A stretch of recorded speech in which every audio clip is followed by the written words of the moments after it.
안녕하세요. 방영춘입니다. 이번에는 요거죠. 635강 건축법과 경매 15편.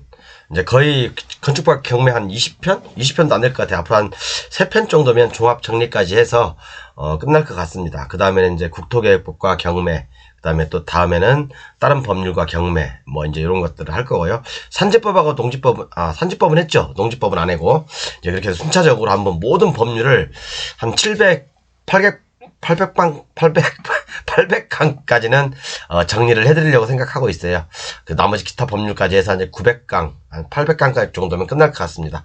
그래서 이번 시간에는 46조 건축선의 지정과 경매, 그 다음에 53조 지하층과 경매.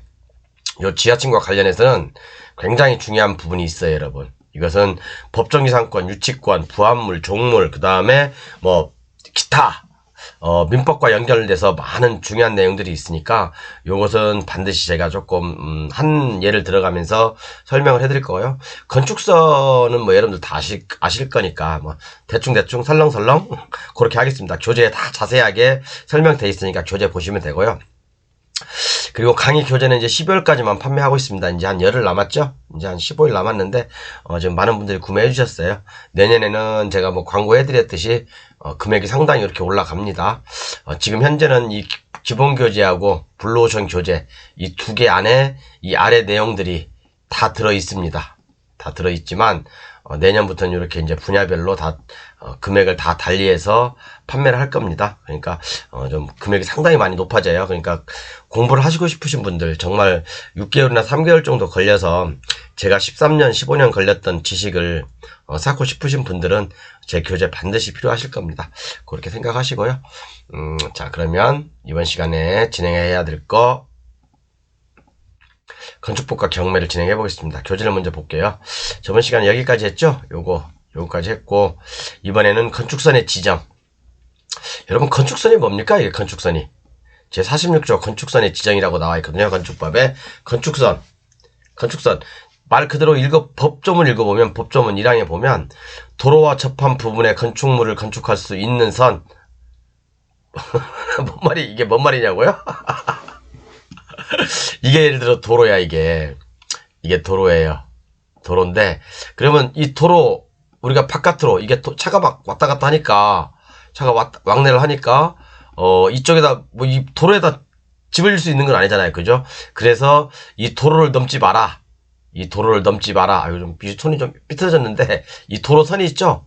이 도로선 끝터리. 이 구역을 넘지 마라. 넘지 않게 건축물을 지어라. 해서 이 부분을 건축선이라고 합니다. 그냥 건축선. 이 도로까지 문짝이라든가, 뭐 대문이라든가, 처마라든가, 차량이라든가 그런 게 나가면 안 된다. 왜? 차량이 왔다 갔다 하다가 또는 사람이 왔다 갔다 하다가 머리가 깨질 수도 있고 부딪힐 수도 있잖아요. 그죠? 그러니까 뭐 내가 집에 이렇게 문이 있는데 문이 이렇게 있는데 갑자기 사람이 지나가고 있는데 문을 확 열어버리면 부딪혀가지고 뭐 코뼈가 깨진다든가 이마에 약간 뭐 깨진다든가 그럴 수 있잖아요. 그래서 이 건축선 밖으로는 건물을 짓지 마라 라는 내용이에요. 그죠? 근데 이 건축선에 관련해서 여러분들이 한 가지 착각하고 있는 게 뭐냐면 이 건축선을 적용받는 도로는요, 이 건축법을 적용을 받는 도로는 건축법상 도로만 적용을 받는 거예요. 원칙이. 건축법상 도로. 그러니까 제가 여기 부연 설명해놨죠. 건축선은 건축법상 도로가 존재하는 것을 전제로. 그러니까 이 건축법상 도로거든요. 이게 도로. 전제하는 것을 도중으로 그 도로 중앙으로부터 일정 거리를 이격해야 된다는 전제가 깔려 있는 것이죠. 그죠? 그래서 일전에 제가 이게 예를 들어서 옛날에 이게 청북면이었어요. 평택시 청북면이었는데 면이 읍으로, 그러니까 비도시 도시지역으로 행정구역이 상향되면 어떻게 할 것인가? 그죠? 집이 이렇게 있어, 여기에. 근데 옛날에 면지역이었을 때는 이게 2m였어요. 아니면 3m였어. 그런데 이게 면지역일 때는, 근데 이게 읍지역으로 상향됐잖아요. 동이나 읍은 도시지역이잖아요. 그러니까 여러분들이 헷갈릴 수 있는 게 뭐냐면, 건축법에서 건축법에서 얘기하는 도시지역은 행정구역을 기본으로 해요. 행정구역을. 행정구역. 그러니까 도시지역은 말 그대로 동이나 읍. 그리고 건축법에서 얘기하는 비도시지역은 면지역이에요. 면. 행정구역이 면이죠. 저희 고향 뭐 장수군 천천면 그렇게 그죠? 예를 들어서 뭐 평택시 청북읍은 도시지역이죠. 그렇지만 장수군 천천면은 비도시적이죠. 그리고 뭐 화성시 송산면은 그것도 역시 비도시적이죠. 그죠? 거기서 비도시적입니다. 이해 가시죠? 그렇지만 국토계획법에서 다른 공법, 건축법 외에 다른 국토계획법에서 얘기하는 용도지역상, 용도지역이죠. 도시지역, 도시지역, 관리지역, 농림지역, 자연환경 보전지역. 또 도시지역은 뭐 주거지역, 상업지역, 공업지역, 뭐 그렇게 나눠죠. 그죠? 녹지지역 그렇게 나누죠. 그러면 이 국토계획법이나 다른 공법에서 얘기하는 도시지역은 주상공녹을 얘기해. 주상공이에요. 주상공. 그리고 비도시지역은 녹관농자를 얘기한다. 녹지지역, 자연환경 보전지역, 관리지역, 농림지역, 자연환경 보전지역, 녹관농자를 얘기하는 것이 바로 비도시지역입니다. 그래서 여러분들 이거 이제 공부하실 때 굉장히 헷갈렸던 거예요. 저도 옛날에 공법을 공부하는데 막 이게 어디 법에 오면 도시지역이 뭔지, 그러니까 이것만 정확히 제가 항상 여러분들한테 공부를 가르쳐 드리면서 제가 옛날에 헷갈렸던 것을 명확히 구분하고 나면 공부가 쉬워져요. 그런데 이런 것조차도 구분하지 않고 공부를 하면 이게 긴 것 같고 이게 긴 것 같고 뭐 부침개가 빈대떡 같고 뭐 진짜 피자가 호떡 같고 막 그러거든요. 그러니까 이러면 안 된다는 얘기. 이러면 공부가 안 돼요. 공부가 안 되니까 이렇게 명확히 구분을 하셔야 돼요. 건축법에서 구분하는 것은 행정구역상으로 구분한다. 그리고 국토계획법이나 공법에서 구분하는 것은 용도지역, 그죠? 용도지역에 따라서 구분한다. 도시지역인지 비도시지역인지. 도시지역은 주상공, 비도시지역은 녹관농자. 그렇게 구분하시면 됩니다. 그래서 오늘 이렇게 이제 건축선은 이렇게 보시면 되고, 건축할 수 있는 선이에요. 그죠? 그 다음에 여기 보시면 자, 여기 한번 볼게요, 여러분. 여러분들이 법 좀 읽으면 굉장히 헷갈리거든요. 그죠? 자, 도로와 접한 부분에 건축할 수 있는 건축선을 건축선이라고 한다. 대지와 도로의 경계선으로 한다. 이라고 되어 있죠. 그 다음, 대지와 도로예요. 도로. 대지와 도로. 이게 저기고, 이게 도로라면, 여기 경계선을 건축선이라고 하는 거예요. 이걸 넘지 마라 이거예요. 도로 쪽으로. 그죠? 사람 다치니까 가다가 문에 머리가 깨질 수도 있고 차가 부딪힐 수도 있고 그죠? 큰일 날 수 있죠. 그래서 소요너비 보세요. 2조 1항 11호에 따른 소요너비에 못 미치는 너비의 도로인 경우에는 그 중심선으로부터 이게 바로 뭐냐면 소요너비에 못 미치는 경우. 소요너비에 못 미치는 경우. 그래서 원래는 건축법은 4m의 도로야 되잖아요. 그죠? 3m 이상, 제가 전 시간에 말씀드렸죠. 3m 이상 내 도로가 2m 이상 접해야 되는데, 자, 이 내용이거든요. 소요 너비에 못 미치는 도로인 경우에는 그 중심선으로부터 소요 너비의 2분의 1이 수평 거리만큼 물러난 선을 건축선으로 하되, 그 도로 반대쪽에 경사지, 하천, 철도, 선로, 부지, 그 밖에 이와 유사한 것이 있는 경우에는 그 경사지 등이 있는 쪽의 도로 경계선에서 소요는, 이게 여러분 뭔 말인지 뭔 말인지 아세요? 예? 이거 뭐 판례도 아니고 법이 이런 법들 다 이렇게 길어요. 그죠? 뭔 말인지 모르잖아요. 몰라도 돼요, 이거. 그냥 그림으로 이해하시면 됩니다. 그림으로. 그러니까 대원칙은 뭡니까? 대원칙은 도시지역은 자 3m 이상 도로를 확보해야 된다. 그거잖아요. 그죠? 그럼 3m가 안 되면 네 도로가 원래는 4m를 확보해야 되는데 4m가 안 되면 어떻게 할 것이냐 그거예요. 그죠? 4m가 안 되면 어떻게 할 것이냐. 자, 여기가 이제 도로가 이렇게 지나가고 있어요. 이렇게 도로 지나가고 있죠? 근데 이게 도로가 2m야. 근데 내가 이 땅에다 건축을 하려고 그래. 그러면 내가 여기서부터 이 도로부터 다시 2m를 확 떨어져가지고 2m를 후퇴해가지고 여기서부터 여기까지 3m를 확보하는 게 아니라 미리 너도 1m 떨어지는 걸 가정하고 나도 1m씩 후퇴하자 이거거든요. 그죠? 그렇기 때문에 나는 내 대지에 1m만 후퇴하면 된다는 얘기예요. 만약 도로가 2m면 만약에 이게 도로가 3m인데 그러면 4m 확보하려면 어떻게 합니까? 나는 여기에 0.5m만 후퇴하면 되죠. 이 사람도 여기 0.5m만 후퇴하면 된다 이거예요. 그죠? 그 내용입니다. 아까 뭐 이렇게 복잡하게 쭉 써있는데 써있는 거 무시하고 그냥 설명하는 거예요. 그리고 이제 요 내용들은 제 교재 기본 교재 54페이지에 예시가 있어요. 그거 보시면 됩니다. 그리고 또 하나 예시, 아까 똑같 그 법조문을 지금 해석한 거예요. 자, 여기가 이제 여기가 경사지 하천 뭐 낭떠러지야. 그죠? 여기가 경사지 하천 낭떠러지예요. 낭떠러지 쪽으로 이렇게 도로가 나 있어. 아이고 이렇게 도로가 나 있어. 이렇게. 자, 이렇게 도로가 나 있어. 그죠? 도로가 이렇게 나 있고, 도로가 나 있는데, 자, 이 폭이 2m야, 2m. 여기 2m라고 돼 있죠, 이거? 2m. 2m라고 돼 있죠. 2m인데, 그러면 내가 여기다 이렇게 건축을 하려면, 뭐예요? 4m를 확보해야 되니까, 4m를 확보해야 되니까, 나는 여기 낭떠러지니까 낭떠러지 물러설 데가 없잖아요. 그죠? 여기는 후퇴할 수 없잖아. 그죠? 뭐 경사지 하천 뭐 이게 낭떠러지 그런 쪽이니까 그 철길 뭐 그런 쪽이라면 뭐 철길을 넘어서 내가 저기 할 수는 없으니까 그러면 나는 요만큼 더 내 땅 쪽으로 2m를 더 후퇴해야 된다. 요 내용입니다. 그래서 2m를 더 후퇴해서 건축을 지어야 된다. 건물을 지어야 된다. 이 내용입니다. 이해 가시죠? 뭐 아까 뭐 복잡하게 설명되어 있는 거 그냥 무시하시고 이렇게 이해하시면 돼요. 그 다음에 아까 이제 뭐 여기 나와 있죠. 법조문에 도로 모퉁이에 대해서는 제가 강의를 한 2번 해드렸어요. 여러분 도로 모퉁이도 잘 받으면 경매로 만약 이런 도로 모퉁이가 경매로 나올 때가 있어요. 이런 도로 모퉁이가 도로냐 아니냐 도로는 아니냐 이게 건폐율과 용적률에 포함되냐 안 되냐 그것도 제 교재에 나와 있죠. 도로입니다. 도로 모퉁이도.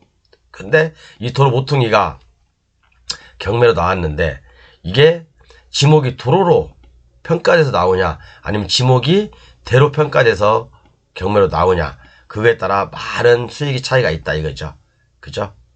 그 설명을 제 교재에서 컨트롤 F 치시고 도로 모퉁이 치시면 자세하게 설명되어 있습니다. 그래서 이제 이 도로 모퉁이도 요거 이제 가각전지라고 하죠. 가각정지 아니 가각전제를 여기 나와 있죠.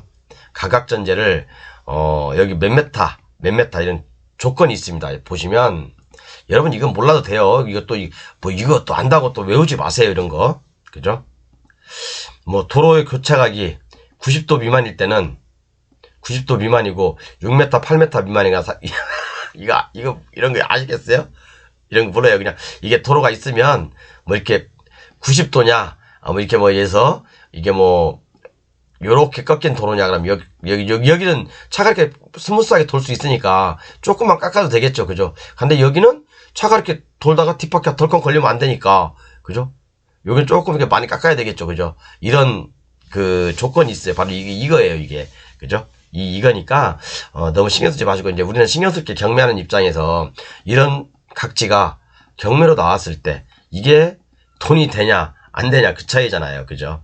그것만 아시면 돼요. 그리고 요거 이제 이게 건축선이에요. 이게 예시를 든 거거든요. 이게 이제 도로예요. 도로인데 이 도로를 건축물이 넘으면 안 된다. 하물며 문짝 또는 이게 차양 뭐 이게 뭐 앞에 있는 거 있죠. 그런 차양이라든가 그런 것들이 이 건축선을 넘으면 안 된다. 왜? 차가 이렇게 막 가고 있는데 문을 이쪽으로 밖으로 덜컥 열어버리면 차가 망가진다든가 아니면 제 뭐 이마가 깨진다든가 뭐 코뼈가 부러질 수 있잖아요. 옛날에 어떤 일이 있었냐면 제가 이제 저기 안산시 유통상가에서 제 사무실이 이제 하나 있었어요. 공장은 따로 있었고 사무실이 있었는데 거기에 다음 시스템이라고 제가 레이저 프린터 토너라든가 잉크를 생산하는 공장을 했다고 했잖아요.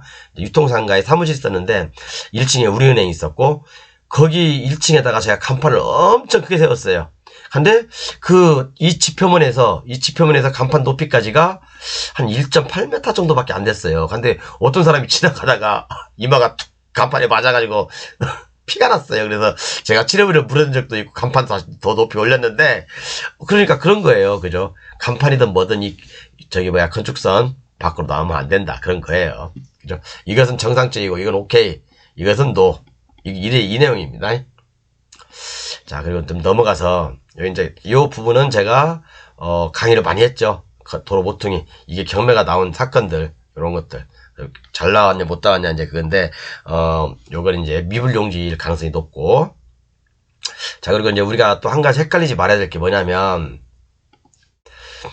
코너 각지와 막다른 도를 헷갈리지 말자. 그 다음에 연면적과 개발면적을 헷갈리지 말자라고 돼 있는데 연면적, 개발면적 이것이 뭐냐면 개발면적은 아까 전 시간에 얘기했던 국토계획 및 이용에 따른 개발행위 허가에서 도로의 너비가 있죠. 이렇게요. 뭐 1000제곱미터 이하는 4m, 5000제곱미터 이하는 4m. 아이고 잘못됐네 이거. 요거 3m인데 3m. 그죠? 요런 내용들이 있어요. 요런 내용 3m 맞지? 3m인가? 잠깐만요. 저도 이게 제가 이래서 전체적인 맥락은 이해가 가는데 3m 맞네. 제가 착각했네요. 네, 죄송합니다. 3m 맞네요. 3m. 어쨌든 요렇게 3m 미만이 되고 요건 4m야 되고 그죠? 요런 내용입니다. 그래서 이제 연면적 요것은 이제 개발 면적이고 연면적은 아까 말씀드렸지만 위에서 말씀드렸지만 연면적 합계가 2000제곱미터 건축 연면적이죠. 연면적은 용적률이라고 비슷한 개념이잖아요. 그죠? 용적률은 비율을 나타내는 거지만 이 연면적 합계 건물의 총 면적이죠. 1층, 2층, 3층, 4층, 5층 다 합친 면적 연면적 합계가 2000제곱미터 이상이 같은 경우는 그죠? 여기 나와 있죠. 6m 이상 도로에 4m 이상 접해야 된다. 그 내용이 나와 있습니다. 요거요. 이상 접해야 된다. 요 내용이고, 그러니까 요 두 개가 연면적이냐 개발면적이냐. 요것은 국토계획법에 나오고 연면적은 건축법에 나온다. 그 다음에 코너 각지와 막다른 도를 헷갈리지 말자라고 돼 있는데 막다른 도는 저번 시간에 말씀드렸지만 요거예요. 요거 10m 미만 10m 미만 막다른 도로인 경우는 2m를 확보해야 되고 그 다음에 10m에서 35m는 3m 35m 이상은 6m 이런 내용입니다. 그리고 아까도 말씀드렸지만 코너 각지 도로 모퉁이 요 도로 모퉁이는 대통령령으로 정하는 내용이 이렇게 나와 있습니다. 이 숫자 몰라요. 저한테 물어보지 마세요 이거. 그죠? 이런 건 외울 필요도 없고. 자, 그럼 중요한 건 여기서부터입니다. 이제 건축법과 지하층 경매라고 돼 있는데, 자, 우리가 건축법 53조에 보면 지하층이라고 돼 있어요. 지하층이라고. 건축물에 설치하는 지하층의 구조 및 설비는 국토교통부령이 정하는 기준에 맞게 하여야 한다라고 돼 있는데, 자, 그럼 우리는 지하층은 용적률에 산입되지 않는 건 다 알죠? 그죠? 그리고 지하층은 또한 건축물의 층수에 산입되지 않아요. 왜 이렇게 자꾸 이상하게 적어놨냐, 내가? 산입되지 않는다. 단 조건이 있죠. 지하층은 단 조건이 뭐예요? 2분의 1 층수의 2분의 1 이상을 한 개층의 2분의 1 이상을 넘지 않아야 되는 경우에는 지하층에 산입하지 않는다 라고 돼 있죠. 그죠? 밑에 한번 볼게요. 자, 왜 제가 지하층을 뭐 이렇게 예를 들어서 여기가 이제 도로가 아니고 여기가 낭떠러지라고 합시다. 그러면 이런 것은 이렇게 지하층을 만들고 위에가 도로가 지나간다면 이 지하층까지 더 활용할 수 있는 어떤 그런 조건이 되겠죠. 위로 만약에 이쪽으로 도로가 지나간다면 여기서부터 1층이니까 1층, 2층, 3층 지하층은 서비스, 공짜. 물론 건축비는 들어가겠죠. 그죠? 그렇게 이제 연구하시면 됩니다. 단 조건 아까 뭐라고 했죠? 지하층이 건축물이 층수에 산입되지 않은 연면적이나 용적률이나 층수에 산입되지 않으려면 특히 층수에 산입되지 않으려면 건축 한 개층의 높이의 2분의 1을 넘지 않아야 된다. 이제 그런 내용이 있습니다. 그거 뭐 여러분들 뭐 하실 필요 없고 어쨌든 우리는 이런 물건이 나왔을 때 한번 생각해 볼 필요가 있다 이거죠. 그래서 제가 이제 여기 다 설명을 못 드려요. 이제 건축법 강의 마지막으로 이제 다음 강의면 이제 거의 끝나니까 다 설명을 못 드리니까 옛날에 다 했던 내용들이에요. 그죠? 제 교재 불러오신 게 다 나와 있는 거고 지금 이제 지하층의 인정 여부 허가 당시 지하층을 사용 승인 후 지하층으로 변경 가능한지, 그 다음에 지하층 산정 관련, 그 다음에 용도별 건축물의 종류를 분류할 때 지하층을 건축물이 충수에 산입하는지 여부, 그 다음에 건축법 시행령 별표 1에 따라 용도별 건축물의 종류를 분류할 때 지하층 건축물이 충수에 산입하는지 여부, 이런 것들 이제 이건 지리회시거든요. 법제처 지리회신을 제가 쭉 아래 모아놨습니다. 요것도 제 교재에 있으니까, 블루오션 교재에 있으니까 필요하시면 여러분들 보시고요. 이런 지하층에 대한 지리회신이 굉장히 많아요. 그런데 자, 오늘의 하이라이트 이런 경우 여러분, 자, 무작정 이렇게 지하 터파이가 돼 있죠. 이렇게요. 그죠? 어떤 전문가가 그런 강의를 해요. 굉장히 유명하신 분이거든요.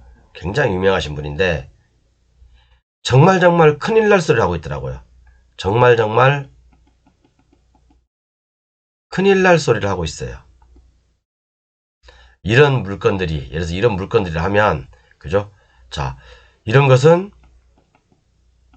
법정지상권이 인정 안 된다. 그러니까 당연히 유치권도 인정 안 된다. 라는 얘기를 우리가 하죠. 저도 그렇게 했고, 지금은 이제 심하니까 제가 어느 정도 솔직하게 좀 얘기할게요. 자, 이런 경우 두 가지 경우가 있을 수 있어요, 여러분. 이게 이 판례는 뭐냐면, 이 판례는 자, 과거에 건축물이 있었냐, 과거에 건축물이 없고 맨 땅이냐, 그 차이거든요. 건축물이 있었던 상태에서 그 건물을 멸실시키고 다시 신축할 때는, 신축 시에는 여러분 이거 법정지상권 인정돼요. 지하층이 이게 철빔이라든가 그냥 이게 지하층 골조 공사까지만 마친 상태라 하더라도, 골조 공사까지, 그죠? 골조 공사면 어디까지 됐다는 얘기인가요? 여기에 최소한 기둥, 그죠? H빔도 있고, 그 다음에 위에 뭐 구조물도 있고 그런 상태겠죠. 그죠? 근데 이런 경우에는 골조 공사까지 마친 상태에서는 법정지상권 인정됩니다. 법정지상권 당연히 인정되니까 유치권도 인정되겠죠. 그런데 건물이 없이, 옛날에 과거에 건물 없이 그냥 맨 땅에다가 이렇게 건축물을 이렇게 짓다가 토지만 경매로 나온 경우, 이런 경우는 법정지상권 성립 안 돼요. 물론 이 건물이 있었다는 전제는 그 전에 건물이 있었을 당시에 저당권이 설정되어 있다는 전제하죠. 전제하에 그런 내용이죠. 자, 그럼 볼게요. 제가 정리해 놓은 거.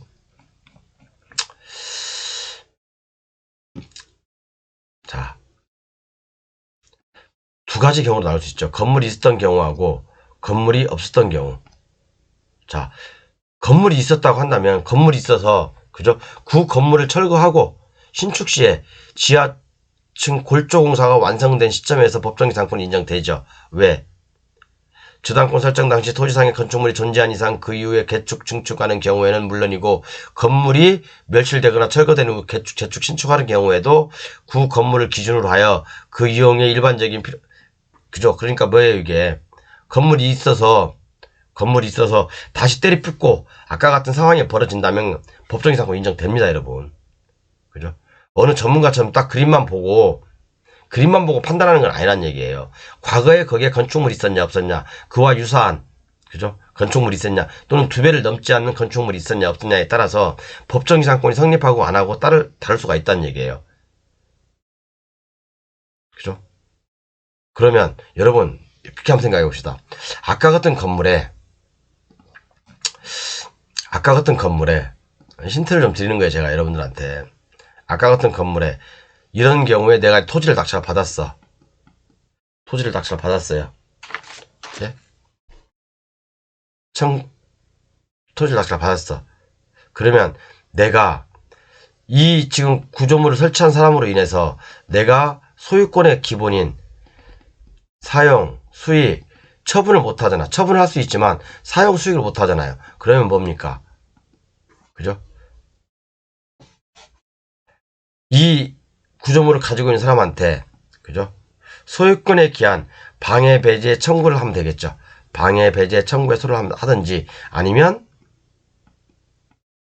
부당이득 반환 부당이득 청구 소송을 하든지 그러면 내가 돈을 받을 수 있겠죠. 이 사람 뭐 지가 부합물을 가져가든지 말든지 뭐 하겠죠. 어떻게 하든 하겠죠. 난 이 사람 때문에 그럼 예에서 이게 내가 10억에 낙찰을 받았어. 10억에. 그럼 난 이 사람 때문에 이 구조물이라든가 또는 뭐 저기 때문에 내가 이 토지를 사용하지 못하잖아요. 그러면 뭐예요? 소유권에 의한 방해 배제 청구해서를 제기해서 그죠? 제기하던가 아니면 부당이득 반환 청구를 소송해서 이기면 되는 거죠. 그 중요한 그게 아니고 어쨌든 간에 만약에 이게 건물이 없었던 경우라면 아까 같은 경우에 법정이상권은 인정 안 돼요. 그죠? 왜? 법정이상권 인정되려면 최소한 뭡니까? 기둥과 지붕과 벽이 있어야 되잖아요. 민법상. 그죠? 그러니까 법정이상 당연히 없으니까 유치권도 인정 안 되는 거예요. 왜? 나는 토지만 낙찰 받았기 때문에. 그죠? 부당이득도 청구도 가능한지 가능하죠. 그죠? 이렇게 해서 우리가 지하층을 조금 약간 법조문하고는 관련이 없지만 여러분 이제 이런 판례하고 조금 제가 섞어서 한번 말씀드리기 위해서 이렇게 해봤습니다. 그러니까 우리가 지하층을 공부하기 위해서는 용적률이나 또는 지하층은 층수에 산입되지 않지만 층수에 산입되지 않는 조건은 따로 있다. 그죠? 그 다음에 지하층에 대한 법제처 유권에서 한 10개 정도 제가 실어놨으니까 그거 보시고 그 다음에 이게 이제 만약에 그런 게 경매로 나왔을 경우 두 가지 경우의 수가 있다. 옛날에 과거에 건축물이 있었냐 과거에 건축물이 없었냐에 따라서 그 내용은 달라진다. 그죠? 이해가시죠? 뭐 제 강의를 많이 들어보신 분들은 뭐 저놈이 뭔 얘기하는지 다 알 거예요. 그죠? 물론 말하고 싶은 게 많은데 이게 차마 공개할 수가 없어 진짜 솔직히. 그죠? 공개할 수가 없어요. 그래서 어쨌든 건축물이 있을 때하고 없을 때하고 차이가 있다. 그리고 아까 같은 경우 토지만 경매 나온 거잖아요. 그죠? 토지만 경매 나온 거니까 뭐 하등의 문제는 없고 좀 그래도 어영부영 또 26분이 지나갔네. 다음에는 이제 그 건폐율 용적률 요거 하고 건물의 높이 그다음에 사선 제한 요런 거 하고 그래서 건축부가 경매 요거 이제 건폐율 용적률 이런 것들 제가 총 정리한 거 한번 해보겠습니다. 어쨌든 오늘은 이렇게 이 시간에는 뭐인 거야? 건축선과 지하층 건축선과 지하층에 대해서 한번 해봤습니다. 이제 거의 이제 건축법 조금만 한 2편만 더 하면 건축법은 이제 끝날 것 같아요. 한 넉넉 잡고 3편 더 하면 정리까지 최종 정리 이제 제가 항상 좋아하는 도표 있죠? 도표로 정리하면 이제 끝날 것 같습니다. 그래서 한 3편 정도 더 하면 끝날 것 같으니까 어쨌든 교재 구매하실 분들은 서둘러 주세요. 서둘러 하셔야지 아마 여러분들 평생에 이런 기회 접하기 쉽지 않을 거예요. 모든 법들을 이렇게 한 번에 정리하고 공부하기가 쉽지 않을 거니까 뭐 나이를 떠나서 제 교재 구매하신 분들 대부분은 40대가 한 40%, 50대가 한 45% 정도, 나머지는 60대, 그 다음에 이제 30대가 의외로 공부를 안 해요. 30대 분이 의외로 공부를 안 해. 특히 공부 많이 하시는 분들이 40대가 공부 많이 해요. 40대하고 50대하고. 진짜 우리 40대, 50대가 격변기에 태어났던 어떤 진짜 좀 어려웠던 시절에 태어났던 분들이라 그런가 굉장히 학구열도 높고 뭔가를 하려고 하는 한참 지금 사회생활 하고 그런 나이잖아요. 그러다 보니까 그런 분들이 굉장히 많으세요. 이렇게 하고 마치겠습니다. 좀 이렇게 이제 거의 이제 건축법을 마지막으로 가다 보니까 갈수록 힘이 없네. 그리고 사실은 제가 이제 저번 주 내내 뭐 송년회다 뭐 하여튼 모임이다 거의 사실은 매일 술을 먹었어요. 그러다 보니까 강의도 이렇게 좀 많이 힘들었고 이제 이번 주 금요일이면 이제 이제 우리 자총회 거기 이제 송년회를 마지막으로 이제 올해 이제 그리고 또 클럽 임원들 송년회가 또 다음 주 18일 날 정도 예정돼 있는데 그때 뭐 될지 안 될지 모르는데 한 2번 남은 것 같습니다. 이제 술은 좀 안 먹으려고요. 오늘도 모임 갔다 왔는데 일부러 술 안 먹었습니다. 후딱 도망 나왔습니다. 얼굴만 보고. 아유 술이 이제 지겹습니다. 네 감사합니다.